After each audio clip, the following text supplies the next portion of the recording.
It was a six-figure investment, probably another six figures in personnel time that we invested in that system. Yeah, it was a tough decision. To further validate our decision, one of our key suppliers went to a similar based system and they lost about a quarter of their business because they did a rollout that failed. And we found out it was based on the same system.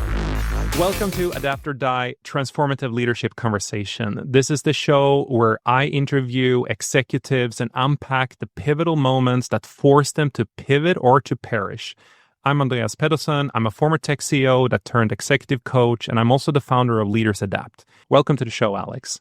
Hi, Andreas. Thank you. Alex, thank you so much for being on the show. I really appreciate you being here. You have some amazing stories to tell. You mentioned that in 2022, it was really a breaking point for you. You had rising cost, you had shifting demand, and you were being buried in a lot of tactical work. What was going on inside of the business at the time, and also what was going inside of your mind? Yeah, 2022 was kind of when a lot of things related to the COVID outbreak that really came to a head. We had seen a real shift in our customer base. A lot of people were eating packaged foods, from the stores. Supplements were on the rise. We saw tremendous demand. We didn't have the staff to keep up. We did what we could to keep up with demand, but then these rising costs came in as a lot of our suppliers, were in the same situation as us. They weren't able to properly staff. They had to charge a premium for whatever they could make. And then that was passed on as we did our best to, keep ahead of those price increases. But we really didn't have a model in place to absorb that level of price increase. Typically in flavors, we have, many, many inputs in every flavor we make. So they generally balance out over time. But with COVID, we were seeing, 20, 30, 40% increases on raw materials. And our pricing system was basically done by annual observation. And so when prices increased, that 40% in a 6-month period, we just couldn't capture them in time. And so it really made me rethink how we had our business set up. And I had to get out of the day-to-day, tactical of working with customers and, other aspects of the business and really, see how the business operates and essentially move the company to a different operating system.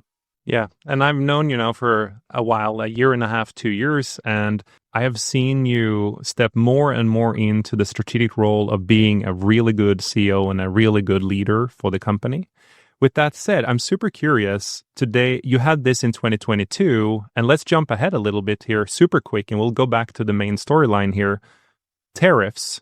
Are they impacting you? And the work you did in 22, how big of an impact is that having on you today? They are. We are seeing the immediate impact of them. Some of the latest purchase orders we placed are seeing 30, 45% increases on raw materials.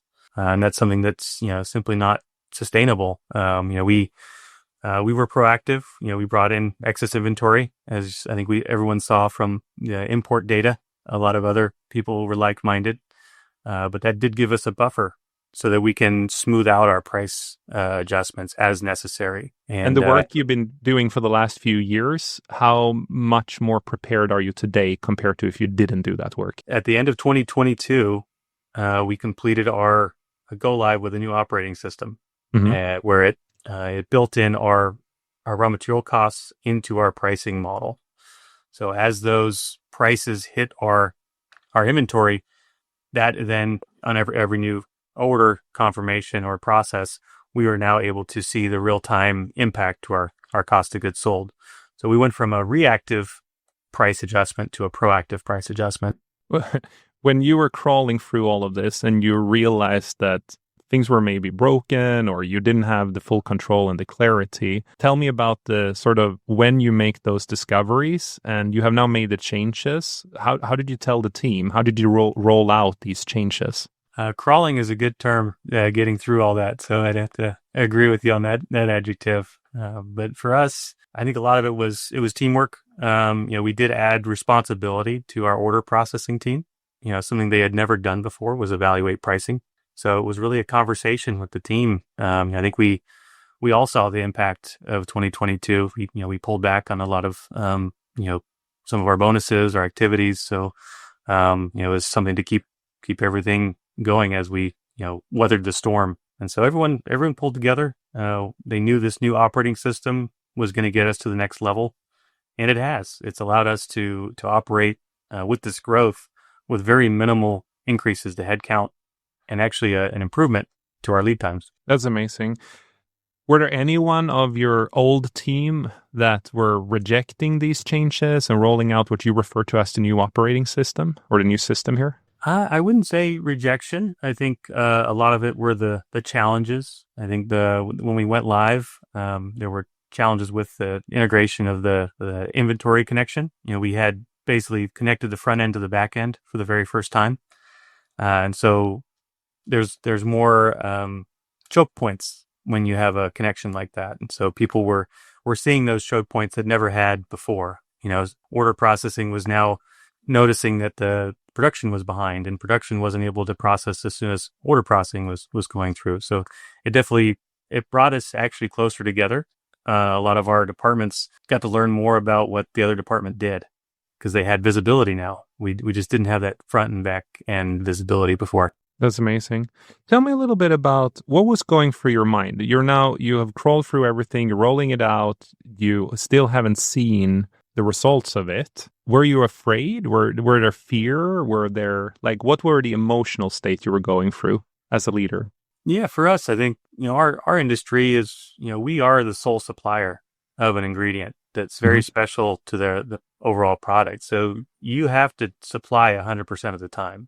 There's not there's not seasonality. There's not, maybe we can't get it today. Maybe we'll get it, next month. That's just you lose lifelong relationships that way. And so for us, it was so important to be able to fulfill those orders. So we came together. Sometimes we operated outside the system to start. And that was something we had to come to that conclusion that it was how we did it before. So, we understood there was a certain bridge that we had to the gap between there. And then just communication, with customers. We did give everyone an advance notice that we were switching to a new system, and they bared with us, and we got online pretty quickly. Okay. All things considered. So you're saying, I'm trying to figure out the emotional intelligence here, because if you make major changes and it can impact your business, and it's during a time frame where the whole world was kind of shaking. I know myself as a leader, many times as a CEO, I build it all up. I build a strategy, new process, new system, whatever it is. And then it's just that moment before you press the button, and that thought crosses your mind. Should I really do this? And what happens if I don't? What happens if I do? Did you have one of those moments, or it was just so clear for you that once you were there, it's like, no, let's just go. No fear. Well, to backtrack a little bit, we had invested in an alternative system before, and we had to pull the plug. We actually invested 13 months of an alternative system, and we did have that go live, go, no go decision, and we did pull the plug. So, we were now that we went to this new system, that was another 14-month changeover. So this time we knew, when you see a system that be a big detriment to your company and you pass on it, or, realize the sunk cost and walk away, then now what to look for. And so we were wiser, and we knew what we could count on day one and what we could, work in the background as we got the system up to speed. Got it. I've talked to a lot of different founders and CEOs, and once people have invested a lot of time into a major change and a major rollout, they usually don't stop it and roll it back.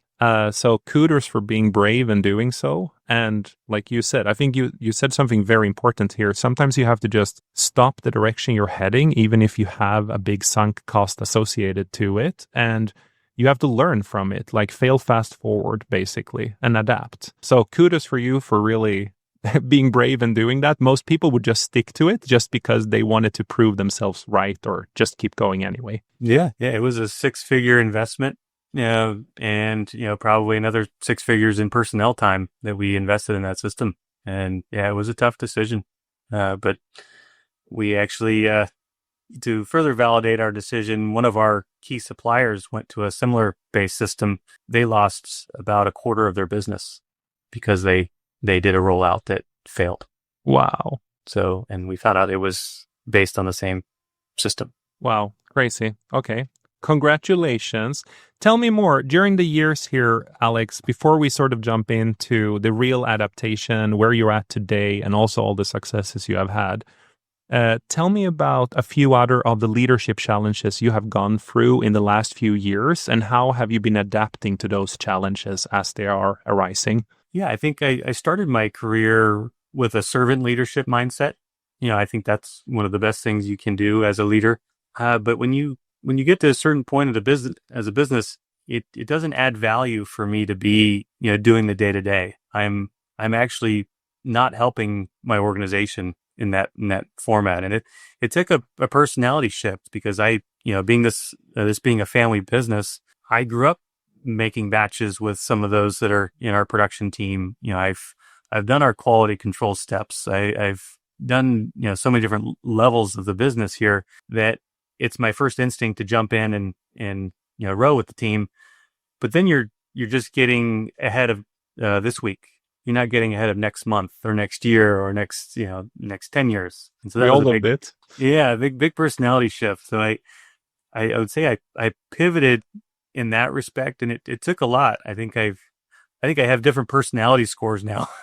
I've had to hardwire my brain. What recommendation would you give to any other listener or other CEO or founder who constantly find themselves in the weeds of things, in the problem-solving mode, and that are not delegating? Tell them why should they make a change? First, look at where you are at in the chain of actions, and if you can remove yourself and move yourself either to the end or find a way to quickly complete your step in the process so that the others can continue to work. And it really opens yourself up to realize that you are the choke point at that area.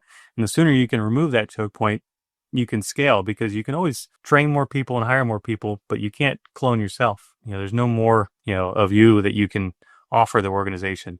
So you have to realize your abilities and your time are finite. The reason to do that, to answer your question, is that there's no way your company's going to grow, beyond your own ability to grow. So that's the reason to do it, is for your company to grow faster than you're willing to have work output. I love that quote. The company grows with your ability to grow as a leader and as a CEO. That's a beautiful quote. Tell me, Alex, when you implemented a new system, and we're staying a little bit on the leadership track here because I'm curious. You see things are going really well. Tell me now, what's going through your mind? Is it let's lay back and enjoy a good vacation, or what's going on in your mind? For me, it's very process focused. You can't build anything in a day that's going to be sustainable. But we are targeting key areas in the business, and that's been my new focus: is to spend some time in every department, but not all of your time in every department. And so, in order to scale, you need to be able to build the process and then let the process run. If you stay in the process, then you're not going to be able to jump to the next one. That's the change in mindset has been, I have certain passions in the business. I love formulating. I love, making new flavors, but I can't be in that day to day because we have more projects that I could possibly be involved in. How does it feel when you're sort of letting go of a little bit of control? It can be scary. There's certain points now where I realize that, I can't even jump in and, redirect things because they move through the other processes so quickly now. So there's not even enough time to, add my final 2 cents to a certain decision. So now I have to pick and choose my battles, if you will. But that's also probably a reason why you've been scaling up so much. Yeah. We have an amazing team here. I think it's been the empowerment of some. I think we still rely on some final decisions that need to be made because, as you know, there's so many business decisions. There's no right or wrong answer, but it really is, a business decision or a qualified risk. I love it. Okay, so you have sustained 3 years of double-digit growth. What metrics or milestone or strategy shift was it that was really paying off here? More than just the system. Give us a little bit more details of sort of how you've still been 3 years, right? So you got to have made a lot of small correction and changes to get to the level you're at today. Yeah, I think the first thing is scaling evenly across your organization. We've hired some individuals from other competitive flavor companies, and they were strong in some areas and weak in others. And I think our unique ability is that we've been able to scale all the different aspects evenly as we grow. Our lead times have maintained. Our variety of flavors has increased, has stayed quick, and our regulatory capabilities have scaled, so we can work with larger companies that require higher certifications or more documentation. We've been able to support in all those primary areas. Our purchasing has improved, so we have better order planning. That all comes into production lead time. What about leadership training, internal, finding talent, grooming people? By the way, how many people is in the company today? We have 82 employees today. Oh, wow. You keep growing, man. Yeah. We're opening our factory in North Carolina to go coast to coast, and that'll require another 15 headcounts. Likely be up past 100 before we know it. That's crazy. What are you doing to scale up other leaders to sort of build the next group? Because as you keep scaling, more and more leaders are required, more middle layer managers or whatever it is. Like, what is your recipe for success here? I would say we have implemented manager training. We did bring in an organization for that to really adjust the personality dynamic. Mm-hmm. I think communication is such a challenge in organizations. One employee may have a certain way they take a certain comment, whereas somebody else would take it a completely different way. So I think that was one of the main benefits we rolled out last year was our personality dynamic and how that communication changes. So everyone got to work together and see how to better communicate with one department head versus the other. Amazing. What else have you done on the leadership side internally? We've empowered in some of our departments. We've empowered our leads and supervisors to make more strategic decisions. No longer are they going to their manager to then go to myself or somebody else to have a new idea or process improvement.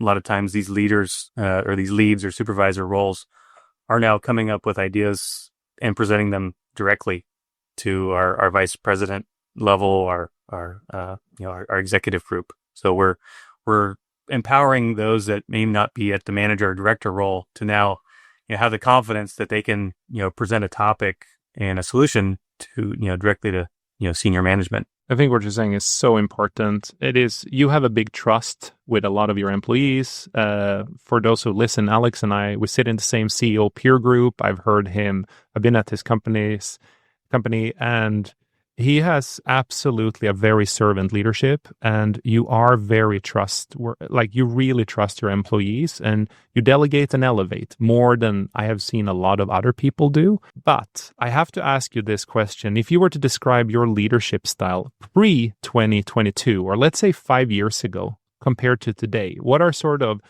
5 bullets or 3 to 5 bullets that you have changed? And what are the 3 to 5 bullets that you wish that you're going to change in the next 5 years? Yeah, those that I've changed, I would say I don't respond to my inbox every 30 minutes, within 30 minutes. I think that was a big change. It seems such a small skill, but it's a habit that you have to stick to, so that you can prioritize accordingly.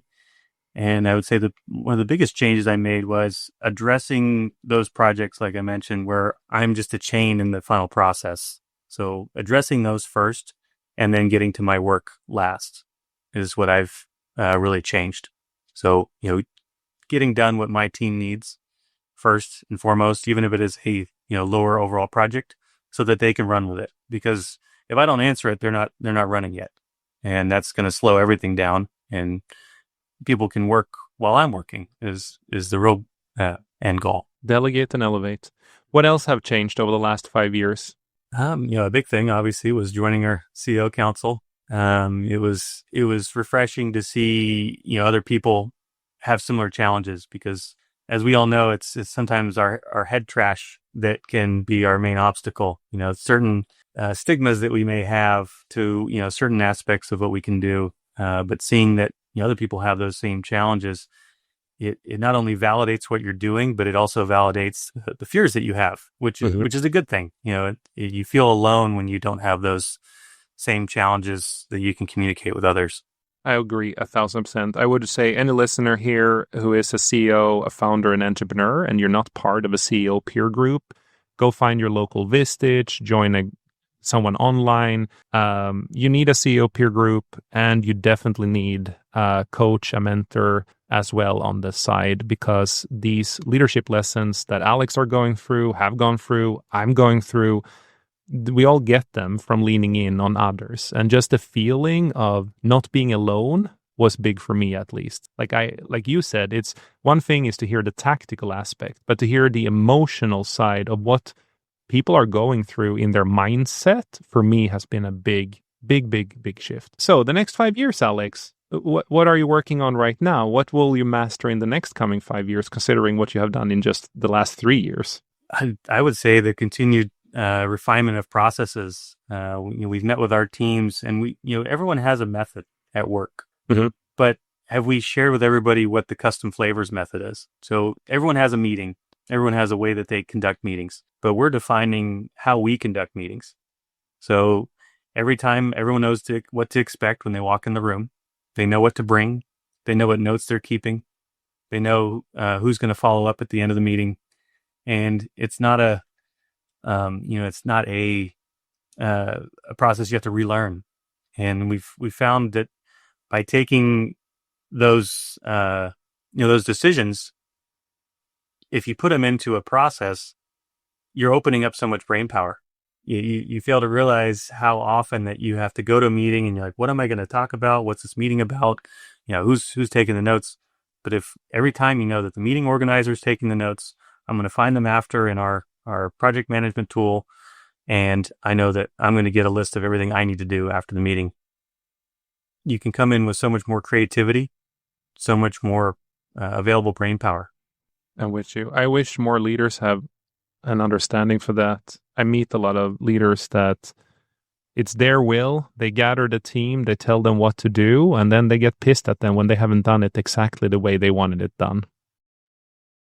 It doesn't work that way. It's the collective power. The more safe people feel, the more empowered they feel, the more the collective brain trust will move everything forward in the company. Before we dive into a quick lightning round with a couple of quick questions, I'm super curious here to hear. I know you're working with your father, and I know there's a lot of listeners who will have family-owned businesses.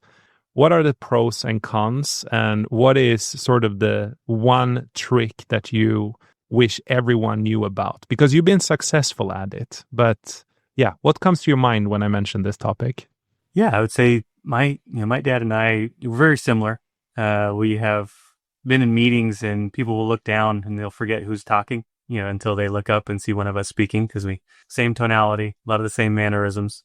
And I think, the trust that my dad had in me, that he knew I would make a lot of the same, value decisions that he made. I think that was really key to him on, having me, continue running the business once he took a step back. I would say that the difference in personality is, he's an entrepreneur through and through. This is his essentially third business he's been a part of. One of them he started on credit card debt, and it was a great success. And then this one parlayed that into this business too, and got to basically near zero in the bank account, which is terrifying for most all of us. And I would say I'm very entrepreneurial in how I think. But the level of courage that it took for him to do that, I don't think I can hold a candle to that level of guts that he demonstrated to make the leap. He made a leap from, his upbringing, and it gave so much opportunity to me and, to my kids too. And it took a lot of guts and a lot of risk to get there. To answer your question, what's different, I would say you can't take that risk once you get to a certain size of a business. You have too many people in their livelihood that are, involved. So you have to be more calculated in those risks. You have to understand the projection of every decision that you make, where you can't shoot from the hip quite as much, which is it's not as fun when you're starting a business. I would say he doesn't have quite as much fun as he did when he does come back into the office. But that's what I would say are the big differences. Is you do have to scale back and be more calculated on every business decision, because there's a lot to lose. You start to look down the cliff. If you make that wrong decision. I love that you brought that up. And there are a lot of founders and CEOs that I met that stay with the cowboy style that you have early on, shoot from the hip and more risk and gambling. It's a dopamine kick, right? I think it's lucky that you work with him because, I mean, I only met him briefly, but, or I think so in one of our meetings, but I wanted to say you coming in and then having a little bit less of a risk averse or a little bit more risk averse mindset. I think it's balanced out beautifully. What's one leadership lesson he taught you that have been the most valuable one? Not to let the business define you. I think that was something for him that, he put his blood, sweat, and tears in. Every dinner we had, it was talking about the business. Every vacation we talked work. And I think now that he's, in that, he's further removed, he doesn't want that for me, because, years go by, decades go by, and the business is the business. It's not your life. It's definitely a big part of our lives, but it's not everything. And so that's something that he's taught me, and it's helped, make those decisions less emotional. Now that I can make decisions more, more rational and looking at, what the business needs, not what I need. I love that. I absolutely love that. I wish so many more founders have an understanding of the work-life harmony and putting a water divider between them, especially when it comes to the emotion. Because I hear people who they bring home their problems and their emotional state, and it's not always good. Okay, let's go into a couple of quick questions. I have about 5 of them. First one is one trend in the food and flavor industry that you're just tired of. I would say the trend in the flavor industry, the food industry, is probably having a processed food with no flavoring, is what I keep saying. They want to go, keep talking clean label, clean label. What flavors add is taste without calories, and it adds flavor that is replacing what got processed off. So it's almost a misnomer to eat a processed food that you're worried about adding something processed to it. I know. I've heard you talk about this in the past, and I agree. And it's pretty remarkable when you visit Alex and his office and you go there and all the smells and everything else that you guys are doing. It's pretty high tech, actually, very scientific for me. Okay, a leadership book or an idea that help you shift gear. Traction has been a huge book for me. I would say we haven't implemented EOS, but we've implemented many aspects of it over the past 3 years, and it really makes you rethink what your business is. It started out as a job, a job where you have other people you're reporting to, feels like a business, looks like a business, but it's just a job that you created for yourself. Yep. And changing that mindset into, a breathing, living business that operates whether you're there or not. And that's the big defining moment. And it's still a process. I don't think I've gotten there yet, but I think continuing to implement those processes is really the next stage. What's the leadership blind spot that you have outgrown? I would say imposter syndrome. I think I had that. I'm very young. I'll admit it. I got this opportunity when I was 28 years old to be president of a company that was at 50 employees, and led to a lot of trying to think about am I doing the right thing? There was no playbook that was handed to me, and you can second guess decisions or you can move on to the next one. And I would say that would be the something I've had to overcome is you can't look back. What's one advice you would give to founder who refuses to let go? I would ask, who are you without your business? Are you, someone that enjoys, travel and activities and the beach? Or are you someone that every exciting moment is a moment you had in your business? That would be the main question I would ask. I absolutely love that. Okay, Alex, thank you so much for bringing clarity to today's conversation. I am impressed with how much you have achieved at a very young age. I am also very impressed with seeing, for the short time I have known you, how your leadership style is just maturing and growing, and you're always listening and figuring out what's my next move. And yeah, I have seen you drive this company to great successes. So thank you so much for joining us on this podcast today. Yeah, thank you, Andreas. It's been a pleasure. Yeah, you're an inspiration as well to our group. I hope you see that every day. So yeah, it's been Thank you. I appreciate you having me on, and yeah, you continue to inspire me to be better as well. So yeah, keep doing what you're doing. Awesome. Thank you so much for listening to Adapt or Die. Alex's story is super inspiring. He has definitely achieved a lot at a very young age. And I think the reason why he has been able to do so is because he's always curious and he's always looking to change and do better. And some of the things he mentioned, like having had imposter syndrome, taking over at an age of 28 and overcoming COVID and delivering massive results, it's super impressive. If today's conversation have helped you think differently, share this with one leader who you think could really benefit from this insight. I know you're out there. And don't forget to support the show. Please subscribe to our YouTube channel at Andreas the CEO for the video episodes, shorts, and behind the scenes clips.